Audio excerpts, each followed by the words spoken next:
Welcome to channel friends. This is Vijay. இன்னைக்கு நம்ம ஜேஐபி principles and practices of பேங்கிங்கில் வந்துட்டு principles of landing கொஞ்சம் எனக்கு என்னது கொஞ்சம் பிடிச்ச டாப்பிக்கு. என்னென்னா நான் வந்துட்டு கிரெடிட் ஆஃபீஸர், கிரெடிட் ப்ராசஸிங்கில் இருக்கிறதுனால வந்துட்டு கொஞ்சம் இன்ட்ரெஸ்டிங்கான டாப்பிக்காக எனக்கு இருந்துச்சு. பேசிக்ஸ் எல்லாம் ஒரு தடவை ரிவைஸ் பண்ணவும். ஸோ டைரெக்டாக டாபிக் உள்ளே போயிடலாமா? என்ன அப்படின்னா வந்துட்டு நம்ம பேங்க்கு நம்ம மேஜர் வேலை என்ன அப்படின்னா வந்துட்டு டெபாசிட்டை வாங்கி அதை லோனாக கொடுக்கறது. அதுதான். அப்படி லோனாக கொடுக்கும்போது வந்துட்டு யார் யாருக்கெல்லாம் எந்தெந்த வகையில் கொடுக்கலாம் அப்படின்னு சொல்லி தான் இந்த யூனிட்டே ஃபுல்லாக இருந்தது. ஃபர்ஸ்ட் நம்ம ஜஸ்ட் பேசிக்ஸ்லேருந்தே போகலாம்.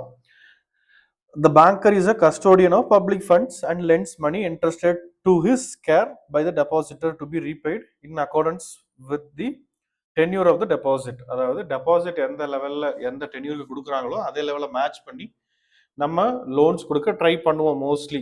எப்படி அப்படின்னா வந்துட்டு இப்போ ஒரு வருஷத்துக்கு டெபாசிட் போடுறாங்க அப்படின்னா நம்மளும் வந்துட்டு மோஸ்ட்லி வந்துட்டு இந்த ஷார்ட் டேர்ம் லோன், இப்போ ஒர்க்கிங் கேபிட்டல் லோனாக வந்துட்டு சிசிஓடி அந்த மாதிரி கொடுக்குறதுக்கு ட்ரை பண்ணுவோம்.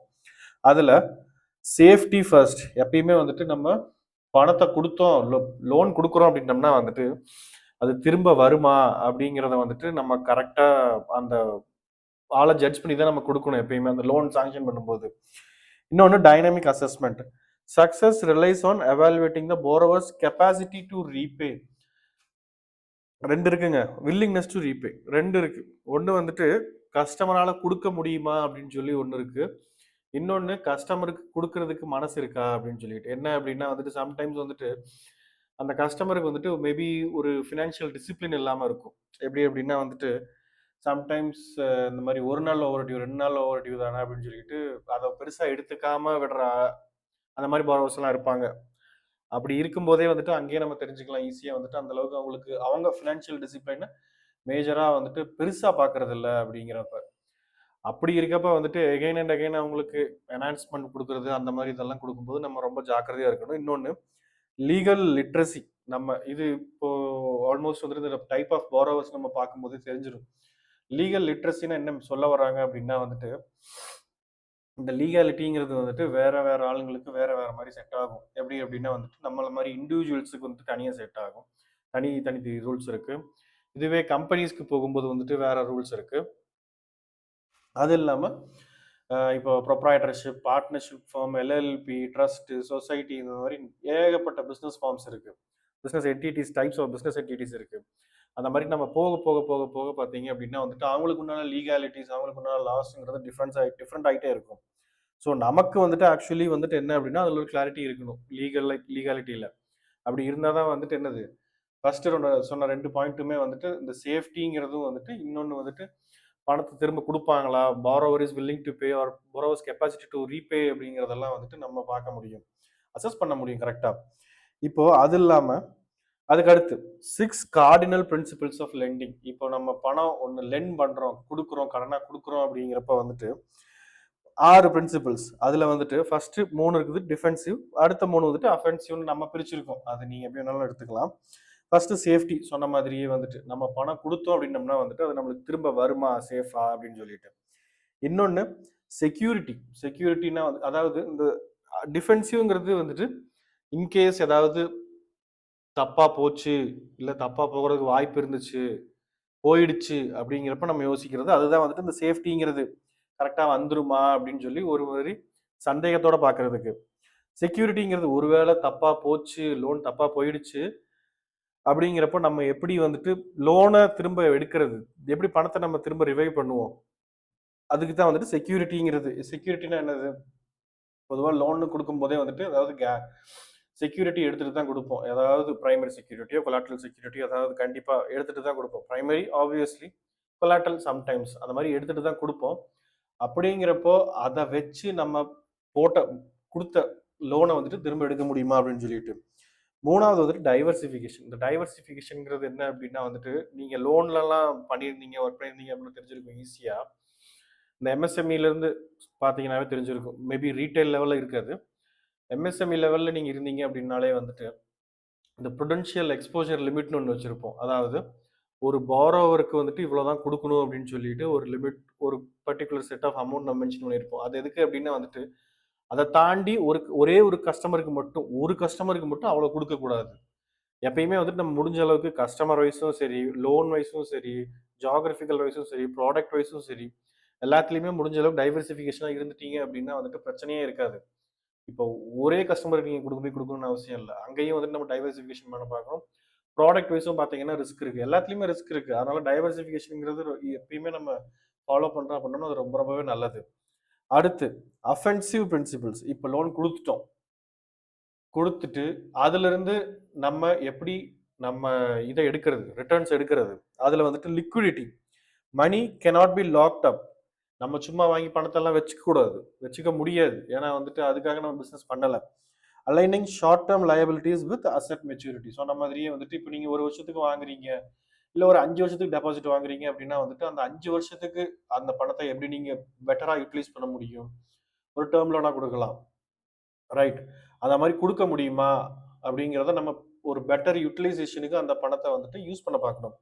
இன்னொன்று ப்ராஃபிட்டபிலிட்டி, எவ்வளோக்கு எவ்வளோ லாபம் எடுக்க முடியும் அப்படிங்கிறது. See, at the end of the day வந்துட்டு மக்களுக்கு சேவைங்கிறது வந்துட்டு மொதல் விஷயமா இருந்தாலும் வந்துட்டு ஆஸ் அ பேங்க்குங்கிறது வந்துட்டு இந்த லாபம்ங்கிறது வந்துட்டு அதை வச்சு தான் வந்துட்டு ஷேர் ஹோல்டர்ஸ் நம்பிக்கை வைப்பாங்க நம்ம மேலே. அப்படிங்கிறப்ப இந்த ப்ராஃபிட்டபிலிட்டிங்கிறது ரொம்ப ரொம்ப முக்கியமான ஒன்று பேங்க்ஸுக்கு. எல்லாத்துக்குமே அப்படி தான், பேங்க்ஸுக்கும் கொஞ்சம் முக்கியம்தான். அடுத்து purpose. Capital must be deployed for the productive not speculative or prohibited purposes. இப்போ இந்த மாதிரி இன்வெஸ்ட்மெண்ட் பர்பஸ்க்கு, சும்மா ஏதாவது ப்ரோஹிபிட்டட் தடை செய்யப்பட்டது அந்த மாதிரி இதுக்கெல்லாம் வந்துட்டு நம்ம முதலீடுங்கிறது வந்துட்டு நம்ம ஓன் முதலீடும் இருக்கும், கஸ்டமர் கொடுத்துருக்கிறது டெபாசிட்டும் சரி, அதை யூஸ் பண்ணக்கூடாது. அடுத்து 7Cs பார்த்துருவோமா? 7Cs இது அந்த அளவுக்கு பெரிய டாப்பிக்காக கொடுக்கல புக்கில், பட் ஸ்டில் வந்துட்டு சும்மா ஒரு எக்ஸ்பிளைன் பண்ணுவோம். இந்த 7Csங்கிறது என்ன அப்படின்னா வந்துட்டு மோஸ்ட்லி வந்துட்டு இந்த கஸ்டமருக்கு பார்ப்போம். இப்போ நீங்கள் பார்த்தீங்க 6 பிரின்சிபிள்ஸ் வந்துட்டு லோன் கொடுக்கும்போது பார்க்க வேண்டியது. இந்த மாதிரி கொடுக்கும்போது நம்ம என்னென்னலாம் பார்க்கணும் அப்படிங்கிறது. இது வந்துட்டு லோன் வைஸ் பார்த்தது. இப்போ வந்துட்டு கஸ்டமர் வைஸ் வந்துட்டு நீங்கள் பார்க்கும்போது வந்துட்டு கேரக்டர், ஃபஸ்ட்டு கேரக்டர் தான் பார்ப்போம். என்ன அப்படின்னா வந்துட்டு கேரக்டருங்கிறது அவ்வளோ எப்படி சொல்கிறது, இப்போ கொலகாரனுக்கு வந்துட்டு லோன் கொடுக்கக்கூடாதுன்னு கிடையாது, அப்படியெல்லாம் ஒன்றும் சட்டத்துலலாம் இல்லை. ஆனால் அவன் கொலை பண்ணிட்டு ஜெயிலுக்கு போயிட்டான்னா உங்களுக்கு பணத்தை யார் கட்டுவாங்க? அப்படிங்கிறப்ப நீங்கள் கேரக்டர் பார்த்து தானே ஆகணும். இன்னும் 2வது கெப்பாசிட்டி, எவ்வளோ உங்களால் ரீபே பண்ண முடியும் அப்படின்னு. இப்போ ஒரு 30,000 சம்பளம் வாங்குறாங்க அப்படிங்கிறப்ப நம்ம எஃப்ஐஆர்லாம் போட்டு பார்த்துட்டு 45% வைக்கிறீங்க, வச்சு பார்த்துட்டு நீங்கள் ஒரு அமௌண்ட் ஃபிக்ஸ் பண்ணலாம். பட் அவங்க வந்துட்டு மந்த்லி வந்துட்டு எனக்கு 30,000 சம்பளம் வருதுங்க, எனக்கு 40,000 ரீபேமெண்ட் இருக்கிற மாதிரி கொடுங்க அப்படின்னு சொன்னால் வந்துட்டு லோன் கொடுங்க அப்படின்னு சொன்னால் எப்படி கொடுக்க முடியும் நம்ம? அது ப்ராக்டிக்கலே கிடையாது. அவங்களுக்கு கெப்பாசிட்டி கிடையாது ரீபே பண்ணுறதுக்கு. ஏன்னா வந்துட்டு அவங்களுக்கு வர்றதே 30,000 தான். அப்படி இருக்கப்ப நீங்கள் 40,000 இஎம்ஐ வச்சு லோன் தர முடியும்? அடுத்து கேபிட்டல். கேபிட்டலுங்கிறது நான் சொன்னது தான். நம்ம எவ்வளோ முதலீடு, அவங்க எவ்வளோ பிஸ்னஸில் போட்டிருக்காங்க அப்படிங்கிறத நம்ம பார்க்கணும். அடுத்து கொலாட்ரல். கொலாட்ரல்னா என்னது? ஆல்வேஸ் லோனில் வந்துட்டு 2 வகையான செக்யூரிட்டி நம்ம எடுப்போம். First obviously primary security. என்ன பிரைமரி செக்யூரிட்டி தான் எடுப்போம். அது ஒருவேளை அதோட வேல்யூ குறைஞ்சிருச்சு, இப்போ ஏதோ மார்க்கெட்டே சரியில்லை அப்படிங்கிறப்போ லோன் என்பி ஆகிறப்ப அதோட வேல்யூ டவுன் ஆயிடுச்சு அப்படின்னா நமக்கு நஷ்டம் வந்துடக்கூடாது அப்படிங்கிறதுனால தான் இந்த கொலாட்ரலுங்கிறத எப்பயுமே எடுப்போம். இந்த பிஸ்னஸ் லோன்ஸ் எல்லாம் நம்ம சிசி, கேஷ் கிரெடிட், ஓவர் டிராஃப்ட்லாம் கொடுக்குறப்ப என்ன பண்ணுவோம் அப்படி கேஷ் கிரெடிட்டில் பார்ப்போம். அந்த இதில் பார்த்தீங்க அப்படின்னா எப்பயுமே வந்துட்டு பிரைமரி செக்யூரிட்டி என்னவா இருக்கும்? ஸ்டாக் அண்ட் புக் டெட்டு தான் இருக்கும். ஸ்டாக்குன்னா வந்துட்டு என்னது, அந்த சரக்கு, எந்தெந்த சரக்கெல்லாம் வியாபாரத்துக்கு வாங்கி வச்சிருக்காங்களோ, தமிழில் கரெக்டான வார்த்தை தெரிலங்க, நீங்கள் உடனே அந்த சரக்குங்கிறது வந்துட்டு புக் டெட்ஸுங்கிறது வந்துட்டு இந்த மாதிரி அவங்களுக்கு யார் யாரெல்லாம் பணத்தை கொடுக்க வேண்டியிருக்கிறாங்களோ கஸ்டமருக்கு, அது எல்லாத்தையும் தான் மேஜராக வந்துட்டு பிரைமரி செக்யூரிட்டியாக வச்சுருப்போம். அது இல்லாமல் இந்த மாதிரி லேண்டு, பில்டிங்கு, டெபாசிட்டு அந்த மாதிரி இருக்கிறத வந்துட்டு கொலாட்ரலாக எடுப்போம். அடுத்து கண்டிஷன்ஸ்னா வந்துட்டு இப்போ இருக்க சூழ்நிலைக்கு அந்த பிஸ்னஸுங்கிறது எப்படி ரன் ஆகும் அப்படிங்கிறத யோசிக்கணும். அந்த கஸ்டமர் எப்படி சர்வைவ் ஆவாங்களா அப்படிங்கிறத. இப்போ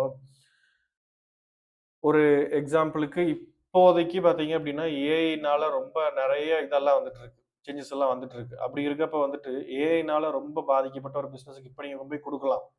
கொடுத்தீங்க அப்படின்னா என்ன யோசிச்சு பாருங்க, இன்னும் அதோட ஏஐயோட சிவியர்னஸ் வந்து இன்னும் அதிகமாகும் போது அவங்க இன்னும் டவுனாக தான் போவாங்க. அந்த கண்டிஷன் இன்னும் ஒர்ஸாக தான் போகும். அடுத்து கேஷ் ஃப்ளோ ப்ராஃபிட் இது எல்லாமே நம்ம மாற்றி மாற்றி யூஸ் பண்ணிக்கலாம், இன்டர்சேஞ்சாக யூஸ் பண்ணிக்கலாம். பட் கேஷ் ஃப்ளோங்கிறது பெட்டரான வார்த்தை, அவ்வளோதான்.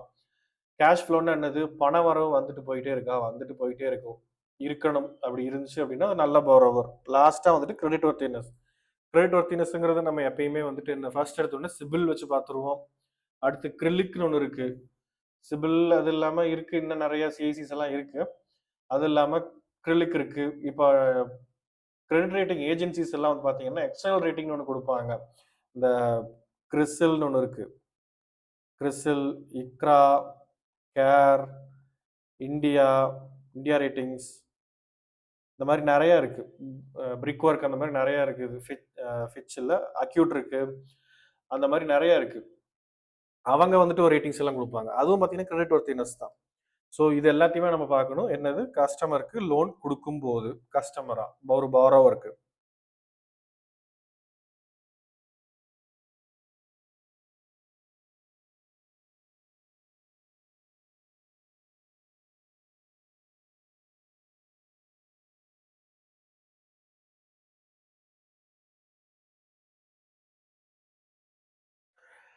அடுத்து போரோவர் எந்தெந்த வகையான போரோவர்ஸ்க்கெல்லாம் கொடுக்கலாம் அப்படின்னு ஃபர்ஸ்ட் இருக்கு. நான் ஃபர்ஸ்ட் வந்துட்டு இப்போ உங்களுக்கு பார்ட் ஒன்னா தான் இந்த வீடியோ போடுறது. நான் அடுத்த வீடியோ அதுக்கு அடுத்த வீடியோ 3 பார்ட் இருக்கும் எனக்கு தெரிஞ்சு, அட்லீஸ்ட் மினிமம். இதில் first individual proprietorship partnership firms, இந்த 3 மட்டும் தான் இப்போதைக்கு பார்க்குறது. இண்டிவிஜுவல்ஸுக்கு வந்து பார்த்தீங்கன்னா இந்தியன் கான்ட்ராக்ட் ஆக்ட் தான் வந்துட்டு செல்லுபடி ஆகும், அப்ளை ஆகும். அதே தான், சேம் திங் தான் ப்ரொப்ரைட்டர்ஷிப் ஃபார்முக்கும். அதுக்குன்னு செப்பரேட்டாக இதெல்லாம் இல்லை, லாலாம் ஒன்றும் கிடையாது. என்ன டிஃப்ரென்ஸ் இண்டிவிஜுவலுக்கும் ப்ரொப்ரைட்டர்ஷிப் ஃபார்முக்கும் அப்படின்னா வந்துட்டு, இண்டிவிஜுவலுங்கிறவங்க தனியாக இருக்கிறவங்க, ப்ரொப்ரைட்டர்ஷிப் ஃபார்மும் தனியாக தான் இருப்பாங்க. அவங்களுக்கும் ஒன்றும் தனியாக தான் இதெல்லாம் இருக்காது. ஆனால் அவங்க ஒரு பிஸ்னஸ் ஃபேமாக அவங்க எஸ்டாப்ளிஷ் பண்ணி அதுக்குன்னு அப்ரூவல்ஸ் வாங்கி பண்ணுவாங்க. சிம்பிள். பார்ட்னர்ஷிப் ஃபார்ம்ங்கிறது வந்துட்டு என்னது? பார்ட்னர்ஸ் அட்லீஸ்ட் 2 பேர், நேச்சுரல் பர்சன்ஸ் அட்லீஸ்ட் 2 பேராக சேர்ந்து ஒர்க் பண்ணுறது தான் வந்துட்டு பார்ட்னர்ஷிப் ஃபார்ம். அதுக்கு ரெஜிஸ்டர் பண்ணணும், டாக்குமெண்ட் எக்ஸிக்யூட் பண்ணணும், பார்ட்னர்ஷிப் டீடெல்லாம் அதை ரிஜிஸ்டர் பண்ணணும். அந்த மாதிரி இருக்குது. அதில் வந்துட்டு ப்ராஃபிட் லாஸ் ஷேரிங் ரேஷியோ கொடுக்கணும், ஷேரிங் பர்சன்டேஜ் ரேஷியோ கொடுக்கணும். அந்த மாதிரி இருக்குது. இதில் என்ன பிரச்சனை அப்படின்னு பார்த்தோம்னா, லீகல் கெப்பாசிட்டி டு கான்ட்ராக்ட் நம்ம வந்துட்டு பார்க்கணும். இந்த மாதிரி இண்டிவிஜுவலுக்கு நம்ம லோன் கொடுக்கும்போது அவங்களுக்கு இந்த கெப்பாசிட்டி இருக்கா கான்ட்ராக்ட் பண்ணுறதுக்கு, இந்த மாதிரி டாக்குமெண்ட் சைன் பண்ணுறதுக்கு அப்படின்னு சொல்லிட்டு. அது ஒரு சில இதெல்லாம் இருக்குது, ஒரு சில டைப்ஸ் எல்லாம் இருக்குது. அடுத்து ப்ரொப்ரைட்டர்ஷிப் ஃபார்மில் commingling of personal and business assets. என்ன ஆகும் அப்படின்னா, சம்டைம்ஸ் வந்துட்டு நீங்கள் ப்ரொப்ரைட்டர்ஷிப் ஃபார்மில், அதாவது நீங்கள் லோன் கொடுக்காத ரெண்டாவது விஷயம். ப்ரொப்ரைட்டர்ஷிப் ஃபார்மில் என்னன்னா, ஃபேமோட நேமில் இருக்கிற அசெட்ஸ் எல்லாம் சம்டைம்ஸ் வந்துட்டு என்ன பண்ணுவாங்க அப்படின்னா வந்துட்டு பர்சனல் யூஸுக்கு யூஸ் பண்ணுவாங்க. நீங்கள் பர்சனல் யூஸில் இருக்கிறத வந்துட்டு பிஸ்னஸுக்கு யூஸ் பண்ணுறத வந்துட்டு சட்டம் தடுக்காது. ஆனால் வந்துட்டு என்ன அப்படின்னா டிஸ்கரேஜ் பண்ணும். இந்த இதுக்கு ஆப்போசிட் வைஸ் வெர்சால பிஸ்னஸ் ஃபார்ம்ஸோட பேரில் இருக்கிறத வந்துட்டு நீங்கள் பர்சனல் யூஸுக்கு, இப்போ பிஸ்னஸ் ஃபார்மோட அக்கௌண்ட்டில் இருக்கிற பணத்தை எடுத்து சொந்த செலவுக்கு ப்ரொப்ரைட்டர் யூஸ் பண்ணுறாரு அப்படின்னா வந்துட்டு அதை டிஸ்கரேஜ் பண்ணணும். அந்த மாதிரி அந்த இஷ்யூ இருக்குது, commingling of personal and business assets அப்படிங்கிறது. அடுத்து பார்ட்னர்ஷிப் ஃபார்மில் என்ன பெரிய ரிஸ்க் அப்படின்னா, இம்ப்ளைட் அத்தாரிட்டி. சம்டைம்ஸ் வந்துட்டு என்ன அப்படின்னா, எக்ஸ்பிளிசிட்டாக வந்துட்டு எந்த ஒரு இதுவுமே கொடுத்துருக்க மாட்டாங்க எதில், பார்ட்னர்ஷிப் டீடில். அப்படி இருக்கும்போது இம்ப்ளைட் அத்தாரிட்டியாக வந்துட்டு நம்மளா ஒரு உள்ளர்த்தம் எடுத்துக்கிட்டு நம்ம ஒரு புரிஞ்சுக்கிட்டு பண்ண வேண்டியதாக இருக்கும். சம்டைம்ஸ் வந்துட்டு அது கடைசி சம்டைம்ஸ் வந்துட்டு லீகலி இஷ்யூவாக இருக்கும். இன்னொன்று நான் ரெஜிஸ்ட்ரேஷன் பெனால்ட்டிஸ் அதெல்லாம் இருக்குது. இந்த ரெஜிஸ்ட்ரேஷன் ஆகலை அப்படின்னா என்ன மீனிங்? நம்ம ஊரில் ரெஜிஸ்ட்ரேஷனுங்கிறது எதுக்கு பண்ணுறோம்? நிலமே இப்போ மாற்றுறீங்க ஏதாவது ஒன்று அப்படின்னா வந்துட்டு எதுக்காக ரெஜிஸ்ட்ரேஷன் பண்ணிக்கிறாங்க? பெட்டர் வந்துட்டு அட்லாஸ்ட் யாரையும் வந்துட்டு கை காட்டிடக்கூடாது, நான் இப்படி பண்ணவே இல்லை, நான் அந்த கையெழுத்தை போடவே இல்லை அப்படின்னு எந்த ஒரு பிரச்சனையும் வந்துடக்கூடாது அப்படிங்கிறதுக்காக தான் இந்த ரெஜிஸ்ட்ரேஷன். சேம் கான்செப்ட் தான் வந்துட்டு பார்ட்னர்ஷிப் ஃபார்ம்லேயுமே பார்ட்னர்ஷிப் டீட்லேயுமே. எதனால் ரெஜிஸ்ட்ரேஷன் பண்ணணும் அப்படின்னா வந்துட்டு கடைசியில் யாரும் எந்த பார்ட்னரும் யாரையும் கை கட்டிடக்கூடாது, நான் இதுக்கு சம்மந்தமே கிடையாது, எனக்கும் இதுக்கு சம்மந்தமே கிடையாது அப்படின்னு எதுவும் வந்துடக்கூடாது அப்படிங்கிறது தான் ரெஜிஸ்ட்ரேஷனுங்கிறது பண்ணணும். காம்ப்ளெக்சிட்டி ஸ்டேட்டஸ் பார்த்தோம்னா, இண்டிவிஜுவலுக்கு லோ டு மாடரேட், அவங்கள டீல் பண்ணுறது கொஞ்சம் ஈஸி. ப்ரொப்ரைட்டர்ஷிப் ஃபார்ம்னா அதான் மீடியமாக, அதில் கொஞ்சம் அந்த கோமிங்லிங் ஆஃப் அசெட்ஸ் எல்லாம் இருக்குல்ல, அதனால். பார்ட்னர்ஷிப் ஃபார்ம்னு வர்றப்போ வந்துட்டு கொஞ்சம் ரொம்ப ஜாக்கிரதையாக இருக்கணும். ஏன்னா அப்படின்னா நீங்கள் மேஜராக அந்த பார்ட்னர்ஷிப் டீடுங்கிறத பார்க்கணும், அதோட அப்ரூவல்ஸ் இருக்கான்னு பார்க்கணும், ரிஜிஸ்ட்ரேஷன் இருக்கான்னு பார்க்கணும், அதில் என்னென்ன கிளாஸ் எல்லாம் கொடுத்துருக்காங்க, என்னென்ன ரெஸ்ட்ரிக்டிவ் கிளாஸ் எல்லாம் இருக்குது, அதெல்லாம் பார்க்கணும். அதனால் வந்துட்டு அது ஏகப்பட்ட வேலை இருக்கிறதுனால அதில் டீல் பண்ணுறப்போ பார்ட்னர்ஷிப் ஃபார்ம்ஸ் டீல் பண்ணுறப்ப நம்ம கொஞ்சம் ஜாக்கிரதையாக ஹேண்டில் பண்ணணும். அவ்வளோதான் சிம்பிள். இப்போ இண்டிவிஜுவல்ஸில் நம்ம பார்க்கும்போது வந்துட்டு மைனருக்கு வந்துட்டு என்னது, லீகலி வந்துட்டு அவங்க சைன் பண்ணுறதுக்கு எந்த கான்ட்ராக்ட்டுமே சைன் பண்ணாலுமே அது வாய்டு தான். இது இந்தியன் கான்ட்ராக்ட்லேயே இருக்கிறது, கான்ட்ராக்ட் ஆக்ட்லேயே இருக்கிறது தான் rule. Under 18 Indian majority act contracts are legally void. அவங்க சைன் பண்ணாலுமே வந்துட்டு அது லீகலி வாய்டு தான். Assets pledge cannot be appropriated. Single exception என்ன அப்படின்னா supply of life necessities. Section 68 Indian contract act allows recovery from the minor's estate. Guardians may borrow on their behalf. அடுத்து unsound mind, இந்த மாதிரி மனநலம் சரியில்லாதவங்களுக்கு வந்துட்டு அவங்களுக்கும் சைன் பண்ணுறதுக்கு வந்துட்டு இந்தியன் கான்ட்ராக்ட் ஆக்ட் வந்துட்டு ப்ரோஹிபிட் பண்ணுது. என்ன செக்ஷன் 12 இந்தியன் கான்ட்ராக்ட் ஆக்ட் என்ன சொல்லுது, incapable of understanding the contract or forming a rational judgment regarding its effects at the time of making it. அவங்களால என்னன்னே புரிஞ்சுக்க முடியாது இந்த கான்ட்ராக்ட் எந்த கான்ட்ராக்டா இருந்துட்டும் அதை புரிஞ்சிக்கவே முடியாத ஒருத்தர்கிட்ட போய் சைன் வாங்குறது வந்துட்டு மேக்ஸ் இட் வாய்டு. அவ்வளோதான் சிம்பிள். ஸ்டாச்சுட்டரிலி டிஸ்குவாலிஃபைடு அப்படின்னா என்ன மீனிங் அப்படின்னா வந்துட்டு சம்டைம்ஸ் இந்த மாதிரி என்சிஎல்டி இந்த மாதிரி நிறைய இன்ஸ்டிடியூஷன்ஸ்லாம் இருக்குல்ல, அவங்களே வந்துட்டு டிஸ்குவாலிஃபை இன்சால்வென்ட் அனௌன்ஸ் பண்ணிடுவாங்க. அதாவது என்ன அப்படின்னா வந்துட்டு ஏற்கனவே பிஸ்னஸ் நடத்தியிருப்பாங்க, அவங்க வந்துட்டு ஏதாவது பிஸ்னஸ் நடத்த முடியாமல் அந்த ஃபார்மே டிசால்வ் ஆகிருக்கும். அப்படிங்கிறப்ப அவங்களை இன்சால்வெண்ட், பணம் வந்துட்டு அது கரெக்டான தமிழ் வார்த்தை தெரில, அவங்க கிட்ட அவங்க அந்த அளவுக்கு பணத்தை வச்சு சரியாக இது பண்ணல, பிஸ்னஸ் நடத்தலை அப்படிங்கிறப்ப இன்சால்வெண்ட்னு சொல்லி இது கொடுத்துருவாங்க. சி எக்ஸாம்பிள் என்னது, நான் டிஸ்சார்ஜ் இன்சால்வெண்ட். இன்சால்வெண்ட்டாக இருக்கிறவங்களை வந்துட்டு மறுபடியும் சைன் பண்ண நம்ம இது பண்ண முடியாது. அவங்க சைன் பண்ணிட்டு ஒரு யூஸும் கிடையாது, அந்த கான்ட்ராக்ட் வாய்டு தான் ஆகும். அடுத்ததாக இருக்கிறது வந்துட்டு கொஞ்சம் இது வந்துட்டு லீகலி வந்துட்டு நீங்கள் பண்ணக்கூடாதுன்னு ஒன்றும் கிடையாது, பட் ஸ்டில் வந்துட்டு நீங்கள் இந்த மாதிரி பண்ணும்போது வந்துட்டு ஜாக்கிரதையாக இருக்கணும். அவ்வளோதான் சிம்பிள். என்ன ஒன்று வந்துட்டு ஃபர்ஸ்ட் ஒன் வந்துட்டு மேரீடு விமன் இதுலேயே கொடுத்துருக்காங்க என்ன அப்படின்னு சொல்லிட்டு, இன்கேஸ் மேரிட் உமனுக்கு கொடுக்குறது தப்பு கிடையாது, பட் ஸ்டில் வந்துட்டு அவங்களுக்கு அந்த அளவுக்கு கெப்பாசிட்டி இருக்கா அப்படிங்கிறது 6Cs 7Cs நீங்கள் பார்த்து அதை கன்ஃபார்ம் பண்ணிக்கணும். அவ்வளோதான் சிம்பிள். அடுத்து பர்தாஷின் விமன், இது வந்துட்டு எப்படி எப்படின்னா இந்த பர்தா எல்லாம் போட்டிருப்பாங்க அப்படின்னு நினச்சிக்க கூடாது, அந்த மாதிரி விமன்ஸ் கிடையாது. இவங்க எப்படி அப்படின்னா வந்துட்டு வேற யாரையுமே வெளியே வந்து பார்க்க மாட்டாங்க, வீட்டுக்குள்ளேயே தான் இருப்பாங்க, எந்த ஒரு கான்டாக்டுமே அவங்க கிட்ட பண்றது ரொம்ப ரொம்ப கஷ்டம். அந்த மாதிரி ஒரு சில ரிலீஜியஸ் லெவல்ல வந்துட்டு இருக்கிற லேடிஸ்க்காக தான் வந்துட்டு இது சொல்றது.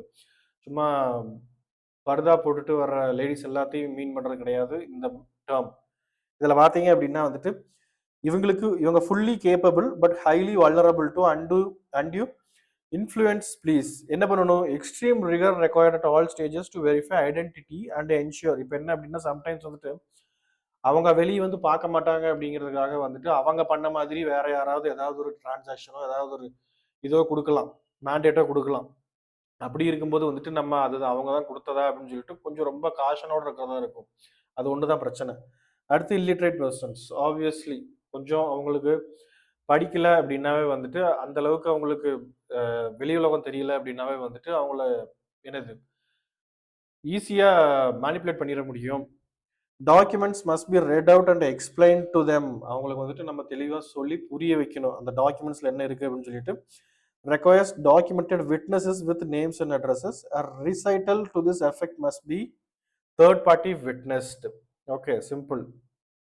இந்த மாதிரி பண்ணும்போது வந்துட்டு என்ன அப்படின்னா இவங்க கிட்ட பண்ணக்கூடாதுன்னு இல்லை, அவங்க கிட்ட பண்ணும்போது ஜாக்கிரதையாக இருக்கணும். அடுத்து ப்ரொப்ரைட்டர்ஷிப் பாரடாக்ஸ், என்ன குழப்பம் ப்ரொப்ரைட்டர்ஷிப் ஃபார்மில் அப்படின்னா நான் சொன்னது தான். நீங்கள் வந்துட்டு லீகலி பார்க்கும்போது வந்துட்டு அக்கௌண்ட்ஸ் வைஸ் என்ன அப்படின்னா ப்ரொப்ரைட்டருங்கிறவங்க வேற, அவங்க வந்துட்டு ஒரு கேபிட்டல் ஒரு இன்வெஸ்ட் பண்ணுறாங்க, ஃபேர்மை நடத்துகிறாங்க, ப்ராஃபிட் எடுக்கிறாங்க, ரன் ஆகிட்டு இருக்கு. ஓகே, பட் ஃபேர்மும் இவங்களும் ஒன்றா அப்படின்னு கேட்டால் அக்கௌண்ட்ஸ் வைஸ் வந்துட்டு கிடையவே கிடையாது. அப்படி நான் பண்ணவே முடியாது. நீங்கள் உங்களுக்கு இதில் இல்லை, பட் ஸ்டில் வந்துட்டு உங்களுக்கு லா அந்த மாதிரி இதில் எதுவும் வரலாம் பேப்பரில், அந்த மாதிரி ஒரு ரூல் இருக்குது. என்ன அப்படின்னா நீங்கள் ஒரு செக்கு ப்ரொப்ரைட்டர் நேமில் இண்டிவிஜுவல் நேமில் இஷ்யூ பண்ணதை வந்துட்டு நீங்கள் கொண்டு போய் ப்ரொப்ரைட்டர்ஷிப் ஃபேர்மோட டெபாசிட் அக்கௌண்ட்டில் டெபாசிட் பண்ணலாம். அதை வந்துட்டு ரூல் இருக்குது, அதெல்லாம் ஒரு பிரச்சனையும் இல்லை, அதை டெபாசிட் பண்ணலாம், அதை சட்டம் அனுமதிக்கும். ஆனால் நீங்கள் எக்காரணத்தை கொண்டும் ப்ரொப்ரைட்டர்ஷிப் ஃபேர்ம் அந்த பிஸ்னஸ் என்டிட்டி இருக்கு பாருங்க, அவங்களோட நேமில் வந்துட்டு கொடுத்ததை, அதாவது விஜய் அண்ட் கோ அப்படின்னு சொல்லி நான் ஒரு இஷ்யூ யாரோ ஒருத்தர் எனக்கு கொடுத்துருக்காங்க அப்படின்னா வந்துட்டு அந்த செக்கை வாங்கிட்டு வந்து இப்போ நான் ஒரு ஃபார்ம் நடத்திட்டு இருக்கேன் விஜய் அண்ட் கோ அப்படின்னு சொன்னால் அந்த அக்கௌண்ட்டில் மட்டும்தான் போட முடியும். நீங்கள் வாங்கி ப்ரொப்ரைட்டர்ஷிப், இப்போ நான் ஒரு அக்கௌண்ட் வச்சுருந்துருக்கேன் விஜய்னு சொல்லி ஒரு பேரில் அக்கௌண்ட் வச்சுருக்கேன், எஸ்பி அக்கௌண்ட்னு சொல்லி வச்சுருந்தேன் அப்படின்னா அதில் போடக்கூடாது. சிம்பிள். அக்கௌண்ட்ஸ் வைஸ் நீங்கள் பார்க்கும்போது வந்துட்டு இவங்களும் வேற வேற அக்கௌண்ட்ஸ் வைஸ்னா எல்லாத்துலேயுமே accounting wise balance sheet PNL account IT எல்லாத்துலேயுமே. பட் லீகல் ரியாலிட்டியில் பார்த்தீங்க அப்படின்னா வந்துட்டு ரெண்டுமே சேம் தான். பிஸ்னஸ் டிரான்சாக்ஷன்ஸும் இதில் இருக்கும், பர்சனல் டிரான்சாக்ஷன்ஸும் இதில் இருக்கும். In a default the legal barrier vanishes. In case எதுவும் இந்த ப்ரொப்ரைட்டர்ஷிப் அக்கௌண்ட்ல எதுவும் ப்ராப்ளம் வந்துச்சு அப்படின்னா வந்துட்டு அப்போ வந்துட்டு அந்த ஃபேம் வேற நீங்கள் வேறலாம் வந்துட்டு லீகலிட்டி பார்க்காது. ஏன்னா நீங்கள் தான் வந்துட்டு அந்த ஃபேம். ஸோ இது முடிஞ்சது, சிம்பிள். அடுத்து பார்ட்னர்ஷிப் ஃபார்ம். பார்ட்னர்ஷிப் ஃபார்மில் வந்துட்டு இந்த 5ங்கிறது ரொம்ப ரொம்ப முக்கியங்க. இந்த 5 ரூல் மட்டும்தாங்க. வேற எதுவும் பெருசாக பார்ட்னர்ஷிப் ஃபார்ம்ங்கிறது ரொம்ப குழப்பமெல்லாம் இல்லை. என்ன அப்படின்னா 2 பேர் அட்லீஸ்ட் மினிமம் 2 பேர் இருக்கணும். அந்த 2 மேக்ஸிமம் 50 பேர் சொல்லியிருக்கிறது. சேர்ந்து ஒரு பிஸ்னஸ் பண்ணணும். அந்த பிஸ்னஸ் வந்துட்டு தடை செய்யப்பட்டதாக இல்லாமல் இருக்கணும். இன்னொன்று ப்ராஃபிட் ரேஷியோ, ப்ராஃபிட் பர்சன்டேஜுங்கிறது, ப்ராஃபிட் லாஸ் பர்சன்டேஜுங்கிறது நீங்கள் கண்டிப்பாக முடிவு பண்ணியிருக்கணும். அவ்வளோதான். Association of persons minimum 2% excluding other firms. Natural persons மட்டும்தான் இதில் சொல்கிறது. நீங்கள் வந்துட்டு நான் ஒன்று, இன்னொன்று வந்துட்டு நான் இப்போ சொன்னா விஜய் அண்ட் கோ அப்படின்னு சொல்லிட்டு என்னோட ஃபேமே அதுவே வந்துட்டு பார்ட்னராக இருக்க முடியுமா? நாங்கள் 2 பேரும் சேர்ந்து மறுபடியும் விஜய் அண்ட் பார்ட்னர்ஸ் அப்படின்னு சொல்லிட்டு ஒரு கம்பெனி ஆரம்பிச்சோம்னா வந்துட்டு அது செல்லுபடி ஆகாது. அட்லீஸ்ட் 2 நேச்சுரல் பர்சன்ஸ், 2 இண்டிவிஜுவல்ஸ் வந்துட்டு பார்ட்னர்ஸாக இருக்கணும். Maximum 50% for a business of gain. Simple. அடுத்து agreement must have an express or implied agreement between partners. Simple. Agreement sign பண்ணியிருக்கணும், பெட்டர் ரெஜிஸ்டர் பண்ணியிருக்கணும். 3வது must be engage in legal trade occupation or profession. சொல்லியாச்சா? Business பண்ணணும், profit எடுக்கிறது மட்டும்தான் நோக்கமாக இருக்கணும் அந்த இதோடது. அடுத்து profit and loss sharing, mutual sharing of outcomes. என்ன வருதோ அது இப்போ பார்த்தீங்க அப்படின்னாவே வந்துட்டு பார்ட்னர்ஷிப் டீடெல்லாம் பார்த்தீங்க அப்படின்னா வந்துட்டு எத்தனை பார்ட்னர்ஸ் இருக்காங்களோ மோஸ்ட் ஆஃப் த டைம்ஸ் எல்லா பார்ட்னர்ஸ் நேமும் வரல அப்படின்னாலுமே அட்லீஸ்ட் ஒரு 3-4 பார்ட்னர்ஸ் நேம் கொடுத்து ப்ராஃபிட் ஷேரிங் பர்சன்டேஜுங்கிறது கொடுத்துருப்பாங்க பார்ட்னர்ஷிப் டீடு. நீங்கள் ஏதோ அக்கௌண்ட் ஓப்பனிங்க்கு எதுவும் பார்ட்னர்ஷிப் டீடு வந்துச்சுன்னா கூட நீங்கள் எடுத்து பார்க்கலாம் தாராளமாக. மியூச்சுவல் ஏஜென்சி என்னது? ஒரு ஃபேமோட on behalf of the firm வந்துட்டு ஒரு பார்ட்னர் ஒர்க் பண்ணுவாங்க எல்லா எதுவும், இல்லை 2 பார்ட்னர் ஒர்க் பண்ணுவாங்க. அந்த மாதிரி மியூச்சுவல் ஏஜென்ட்டாக வந்துட்டு அந்த ஃபேமோட ஏஜென்ட்டாக பார்ட்னர் வந்துட்டு ஒர்க் பண்ணுவாங்க, எல்லாமே எடுத்து போட்டு பண்ணுவாங்க. Carried on by all or any of them acting for all. Simple. இந்த சொசைட்டி, கிளப், ஹெச்யூஎஃப் இதெல்லாம் வந்துட்டு பார்ட்னர்ஷிப்பில் வராது. அதுக்குன்னு தனியாக ரெகுலேஷன்ஸ் இருக்குது. அது நம்ம அடுத்த வீடியோவில் பார்ப்போம், செகண்ட் பார்ட்டில். அடுத்தது என்னென்னலாம் அலவுடு, என்னென்னலாம் வந்துட்டு பண்ணும்போது கொஞ்சம் ஜாக்கிரதையாக இருக்கணும்னு சொல்லியிருக்கிறது. அவ்வளோதான். Section 8 establishes a partner is an agent. நீங்கள் வேலை பார்க்கலாம் எப்படி? ஒரு ஏஜென்ட்டாக வந்துட்டு ஃபர்முக்கு நீங்கள் தாராளமாக வேலை பார்க்கலாம். Section 19 and 22 define implied authority. என்ன அப்படின்னா வந்துட்டு மேபி அக்ரிமெண்ட்டில் அது டிஃபைன் பண்ணலை, but still as a partner நீங்கள் வந்துட்டு பிஸ்னஸ் ரன் பண்ணுறதுக்கு நீங்கள் இதெல்லாம் பண்ணி ஆகணும் அப்படிங்கிறப்ப உங்களுக்கு பண்ணுறதுக்கு உரிமை இருக்குது. அதில் எதுவும் எக்ஸ்பிளிசிட்டாக பண்ணலை அப்படிங்கிறப்ப நீங்கள் தாராளமாக எடுத்து பண்ணலாம். அந்த மாதிரி விஷயம் என்னென்னது? Borrow money on behalf the ஃபேமுக்கு சார்பாக நீங்கள் வந்துட்டு பணத்தை வாங்கலாம். Sell and pledge partnership property. Okay. அடுத்து draw and endorse cheques. Draw and endorse செக்ஸ்னா வந்துட்டு நீங்கள் சைன் பண்ணி எழுதியும் கொடுக்கலாம், நீங்களும் செக் வாங்கலாம். ஃபார்மோட நேமில் வாங்குறதுக்கு உரிமை இருக்குது. என்ன? இம்ப்ளைட் அத்தாரிட்டியில். பட் இந்த மாதிரி ஆல்ரெடி வந்துட்டு உங்களுக்கு எக்ஸ்பிளிசிட்லி மென்ஷன் பண்ணிட்டாங்க அப்படிங்கிறப்ப அங்கே வந்துட்டு கொஸ்டின் மார்க் வரும். ரெஸ்ட்ரிக்டட். இப்போ நீங்கள் பண்ணும்போது இதெல்லாம் பண்ணும்போது வந்துட்டு கொஞ்சம் ஜாக்கிரதையாக இருக்கணும். என்ன அப்படின்னா give guarantees on behalf of the firm. Guarantee கொடுக்கறதுக்கு அப்படி எதுவும் இல்லை அப்படின்னா வந்துட்டு அது ரெக்வயர்ஸ் எக்ஸ்பிளிசிட் கன்சர்ன்ட், யாரோட பார்ட்னரோட கன்சர்ன்ட் வேணும். இன்கேஸ் இல்லை அப்படின்னா எதுல இந்த மாதிரி டீட்ல கொடுக்கல கிளியரா கேரண்டி எடுக்கலாமா வேண்டாமா அப்படிங்கிறதெல்லாம்.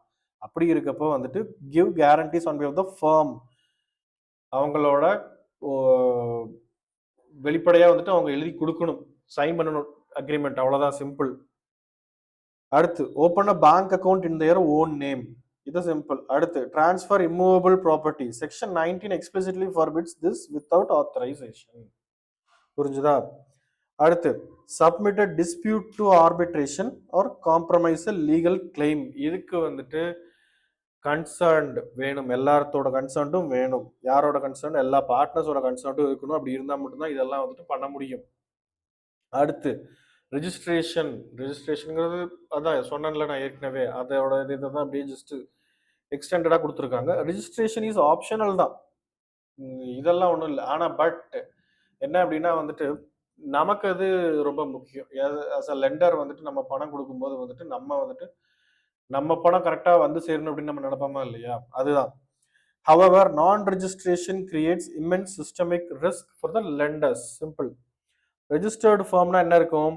Full legal protection. இப்போ ஒரு 5 பேர் பார்ட்னர்ஸ் இருக்காங்க அப்படின்னா வந்துட்டு அந்த 5 பேரும் அந்த ஃபார்ம்ல இருக்காங்க அப்படிங்கிறத ரெஜிஸ்ட்ரேஷன் பண்ணும்போது நமக்கு ஒரு ஊர்ஜிதம் ஆயிடும், அவ்வளோதான். கன்க்ளூசிவ் ப்ரூஃப் ஆஃப் எக்ஸிஸ்டன்ஸ் ஒன்று, அந்த மாதிரி ஒரு ஃபார்ம் இருக்கு அப்படிங்கிறது வந்துட்டு நம்ம ஒரு இது புரிஞ்சுக்கலாம். இப்போ நீங்க ப்ரூஃப் போய் ரெஜிஸ்டர் பண்றீங்க, ஒரு அக்ரிமெண்ட், ஒரு பார்ட்னர்ஷிப் டீடை போய் ரெஜிஸ்டர் பண்றீங்க அப்படின்னீங்கன்னா அவங்க கேவைசி எதுவுமே வாங்காமலாம் பண்ணுவாங்க. இப்போ ரெஜிஸ்டர் ஆஃப் ஃபார்ம்ஸ்ல can freely enforce contracts in court அப்படிங்கிறப்போ இதுவும் முடிஞ்சுது. இந்த மாதிரி எதுவும் கோர்ட்டுக்கு போகணும் அப்படின்னாலுமே வந்துட்டு அது ஈஸி. அன்ரிஜிஸ்டர்டு ஃபார்ம் செக்ஷன் 69ல என்ன இருக்குது? cannot sue partners inter se to enforce a right arising from a contract. பார்ட்னர்ஸை சூ இது பண்ண முடியாது, அவங்கள கேஸ் எதுவும் போட முடியாது. cannot sue any third party to enforce a contract. இவங்க யாரையும் தேர்ட் பார்ட்டி மேலேயும் கேஸும் போட முடியாது இவங்களால. அடுத்து எக்ஸப்ஷன்ஸ் என்ன இருக்கு? இன்கேஸ் ரெஜிஸ்டர் பண்ணலை அப்படின்னாலுமே வந்துட்டு டிசல்யூஷன்னா என்னங்க? மொத்தமாக கலைச்சிட்டு போகிறது, எல்லாத்தையும் ஆட்டை கலைங்க அப்படிங்கிறது தான். அப்படி இருக்கப்ப வந்துட்டு நீங்கள் ரெஜிஸ்ட்ரேஷன் பண்ணணும்லாம் அவசியமே இல்லை, ஏன்னா மொத்தமாக பிஸ்னஸையும் வைண்ட் அப் பண்ணுறீங்க. Realising property of a dissolved firm, same thing. In case ஏதாவது ப்ராப்பர்ட்டி இருந்து அதை வந்துட்டு விற்று அந்த பணத்தை ரியலைஸ் பண்ணுறீங்க அப்படிங்கிறதுக்கு நீங்கள் ரெஜிஸ்டர்டு ஃபார்ம் இதே இல்லை. Powers of an official assignee or receiver of an for an insolvent partner. அடுத்து இது அடுத்து என்னது? இன்சால்வன்சி. இன்கேஸ் வந்துட்டு ஃபர்மோ பார்ட்னரோ இன்சால்வெண்ட்னா என்ன மீனிங் அப்படின்னா வந்துட்டு இந்த மாதிரி இவங்களால பணம் கட்ட முடியல அப்படின்னு சொல்லி வந்துட்டு என்சிஎல்டியா பார்த்து அவங்க டிசைட் பண்ணி அனௌன்ஸ் பண்றது தான், வேற ஒன்றும் இல்லை. Trigger event notice of insolvency received. In case ஃபர்மோட நேம்ல வந்துச்சு அப்படின்னா வந்துட்டு immediately stop all the transactions, எல்லா டிரான்சாக்ஷன்ஸுமே நிறுத்தணும். எதுவுமே வந்துட்டு ஃபர்தராக வந்துட்டு ஒன்ஸ் நமக்கு நோட்டிஃபிகேஷன் வந்துருச்சு, நமக்கு இன்ஃபர்மேஷன் கிடைச்சிருச்சு அப்படிங்கிறப்ப நம்ம அடுத்ததாக எதுவும் வந்துட்டு டிரான்சாக்ஷன்ஸ் ரன் பண்ண அனுமதிக்க கூடாது. இஃப் கிரெடிட் பேலன்ஸ்னு என்ன மீனிங்ல இருக்குது அப்படின்னு அர்த்தம்? ஒரு லோன் கொடுத்துருக்கீங்க, பட் வந்துட்டு அது டெபிட் பேலன்ஸ்ல இல்லாமல் கிரெடிட் பேலன்ஸ்ல இருக்கு, அமௌண்ட் அவங்க எக்ஸ்ட்ராவா போட்டு வச்சிருந்துருக்காங்க இருந்த பணத்தை எடுக்காம அப்படின்னா set off against other accounts. வேற அக்கௌண்ட்ஸ் வந்துட்டு என்சிஎல்டிபி அனௌன்ஸ் பண்ணியிருக்காங்கன்னு வைங்களேன், வேற அக்கௌண்ட்ஸ் இருந்திருக்கு, வேற பேங்க்லேயே லோன் எடுத்திருக்காங்க அப்படின்னா வந்துட்டு இங்கே இருக்கிற அமௌண்ட்டை அந்த இதுக்கு மூவ் ஆகும். இல்லை நம்ம இதுலேயே இப்போ சிசி அக்கௌண்ட்டே இருக்கு, ஆனால் அவங்க டேர்ம் லோன் எடுத்திருக்காங்க, இந்த மாதிரி இன்ஸ்டால்மெண்ட்டுன்னு டிக்ளேர் பண்ணிட்டாங்க அப்படின்னா வந்துட்டு எடுத்து நம்ம செட் ஆஃப் பண்ண முடியும் டேர்ம் லோனுக்கு அகேன்ஸ்டா. Or hand to court appointed official receiver, இல்லைன்னா ஒன்று செட் ஆஃப் இல்லைன்னா அவங்களுக்கு எடுத்து கொடுக்கணும். இஃப் டெபிட் பேலன்ஸாக இருந்துச்சு அப்படின்னா என்ன மீனிங்கு? நம்ம ஒரு 2 லட்சம் இந்த மாதிரி சாங்ஷன் பண்ணியிருந்தோம், அதில் ஒரு 50,000 டெபிட் பேலன்ஸில் யூஸ் பண்ணிட்டாங்க, இன்னும் 1,50,000 அவுட்ஸ்டாண்டிங்கில் இருக்குது. இப்போ 50,000 அவங்க கட்டணுமா நம்மளுக்கு? அதுதான் வந்துட்டு டெபிட் பேலன்ஸில் இருந்துச்சு அப்படின்னா. If debit balance prove the debt before the court to receive dividend payment from the receiver. Simple. In case வந்துட்டு அந்த 50,000 நம்மளுக்கு வேணும் அப்படின்னா 50,000 ஃபுல்லாக கிடைக்குமான்னு கூட தெரியாது, பட் ஸ்டில் வந்துட்டு நம்ம வந்துட்டு அந்த டெட்டை வந்துட்டு கோர்ட்டில் ப்ரூவ் பண்ணணும். இந்த மாதிரி டாக்குமெண்ட்ஸை கொண்டு போய் சப்மிட் பண்ணி ப்ரூவ் பண்ணணும் ஃபர்தர். அப்படிங்கிறப்போ வந்துட்டு அவங்க பணம் நம்மளுக்கு கொடுக்கறதுக்கு சான்சஸ் இருக்கும். இன்சால்வென்சி ஆஃப் ஒன் பார்ட்னர், ஒரே ஒரு பார்ட்னர் மட்டும் இன்சால்வெண்ட்னு இது பண்ணிட்டாங்க, அனௌன்ஸ் பண்ணிட்டாங்க அப்படின்னா வந்துட்டு firms account may continue. Account ஃபர்மோட பார்ட்னர்ஷிப் ஃபர்மோட அக்கௌண்ட் கண்டினியூ பண்ணலாம். But still stop account if debit.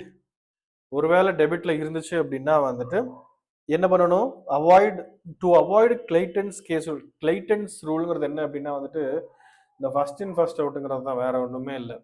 In case இப்போ இதில் என்ன சொல்ல வர்றாங்க அப்படின்னா, டெபிட் பேலன்ஸில் இருக்குது, லாஸ்ட் இதில் சொன்னார்ல ஒரு 2,00,000 நம்ம சாங்ஷன் பண்ணியிருக்கோம்னு வைங்களேன், சிசி 50,000 யூட்டிலைஸ் பண்ணிட்டாங்க அப்படின்னா ஃபர்தர் வந்துட்டு எந்த டெபிட்டும் அலோவ் பண்ணக்கூடாது. ஏன் அப்படின்னா வந்துட்டு இப்போ அந்த 50,000ங்கிறது வந்துட்டு இதாயிருச்சு, கடன்கிறது ஆயிடுச்சு.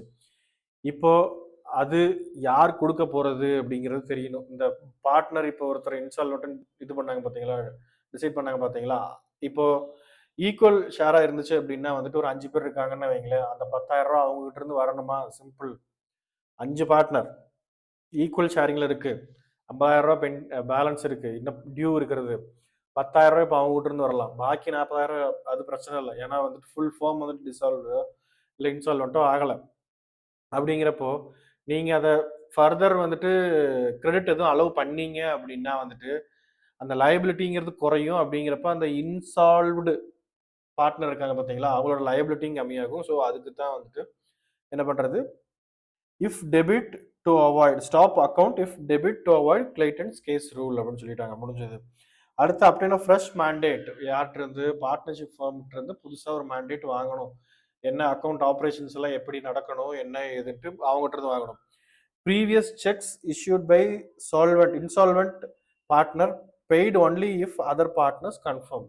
இது ஒன்றும் சிம்பிள் தான். அடுத்து death of a partner. In case வந்துட்டு ஒரு 4 பார்ட்னர் இருக்காங்க, அதில் ஒரு பார்ட்னர் இறந்துட்டாரு அப்படின்னா the death of a partner instantly dissolves the partnership firm. But என்ன அப்படின்னா வந்துட்டு இது ஒன்றும் இந்த கம்பெனிஸ் எல்எல்பி மாதிரி வந்துட்டு பெர்பெச்சுவல் இதுக்கு அப்ளை ஆகாது. அதனால ஃபர்ஸ்ட் என்ன பண்ணணும், ஸ்டாப் டிரான்சாக்ஷன்ஸ் இன் ரன்னிங் கிரெடிட் ஃபெசிலிட்டிஸ். சிசி இல்லைன்னா ஓடி ஏதாவது மெயின்டைன் பண்ணுறாங்க அப்படின்னா வந்துட்டு அதை வந்துட்டு ஃப்ரீஸ் பண்ணி வைக்கணும். ஃப்ரீஸ் பண்ணி வைக்கணுங்கிற மீனிங் என்ன அப்படின்னா வந்துட்டு எந்த டிரான்சாக்ஷன் அலோவ் பண்ணக்கூடாது. அடுத்து stopping the account crystallises the liability of the deceased partner. புரிஞ்சுதா? என்னது, இன்கேஸ் அவங்க இப்போ ஒரு பார்ட்னர் இல்லை தவறிட்டாங்க அப்படின்னா வந்துட்டு அப்போ நமக்கு ஈஸியாக தெரிஞ்சிடும். ஏதோ ஒரு டிரான்சாக்ஷன்ஸ் ரன் பண்ணாமல் இருந்தோம்னா வந்துட்டு அடுத்து அவங்களோட லயபிலிட்டி என்ன அப்படிங்கிறது வந்துட்டு நமக்கு ஈஸியாக கிறிஸ்டலைஸ் ஆயிரும், making their estate liable for current dues. அடுத்து open a separate new account for subsequent transactions so the business of the firm is not adversely affected while securing the bank's claim on old debt. இது வந்துட்டு இதுதான் வந்துட்டு legality wise இப்படி தான் பண்ணணும் அப்படின்னு சொல்லியிருக்காங்க, சிம்பிள். அடுத்து லாஸ்ட் என்னது, வேர் தியரி மீட்ஸ் லா. அதாவது இப்போ நம்ம சொன்னதையே வந்துட்டு சேஃப்டி அண்ட் செக்யூரிட்டி நம்ம இதை எப்படி காப்பாற்றிக்கிறதுக்கு அப்படிங்கிறதுக்கு எப்பயுமே வந்துட்டு பார்ட்னர்ஷிப் ரெஜிஸ்ட்ரேஷன் அண்டர் செக்ஷன் 69 படி ரெஜிஸ்ட்ரேஷன் ஆயிருக்கா அப்படிங்கிறத ஒன்று பார்த்துக்கணும். Ensuring the firm can actually sue third parties protects the bank's collateral and recovery pathways. ஏன்னா அப்போ தான் வந்துட்டு நம்மளோட அசட்ஸை வந்துட்டு காப்பாற்றிக்க முடியும், நம்ம லோனை.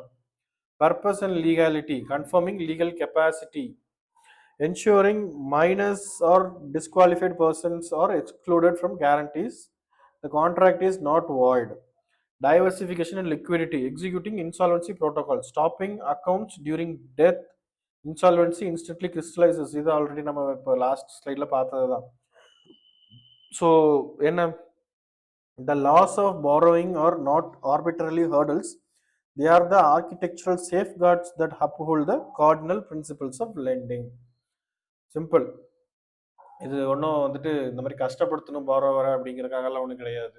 பட் இதுதான் வந்துட்டு ஒரு ஸ்ட்ரக்சர். இதை நம்ம ஃபாலோ பண்ணால் வந்துட்டு நம்ம லீகல் வைஸ் வந்துட்டு நம்மளை சேஃப்கார்ட் பண்ணிக்க முடியும், அவ்வளோதான். லோன் வைஸ் வந்துட்டு நம்ம கஸ்டமருக்கு கொடுத்து அவங்களுக்கு கொடுக்கணுங்கிறதெல்லாம் வந்துட்டு எல்லாருக்குமே வந்துட்டு பிஸ்னஸ் ரன் பண்ணணும். நம்ம இப்போ அவங்களும் ஃபர்தர் வந்துட்டு இம்ப்ரூவ் ஆச்சு அப்படின்னா நம்ம பிஸ்னஸுக்குமே நல்லது, அதெல்லாம் ஓகே தான்.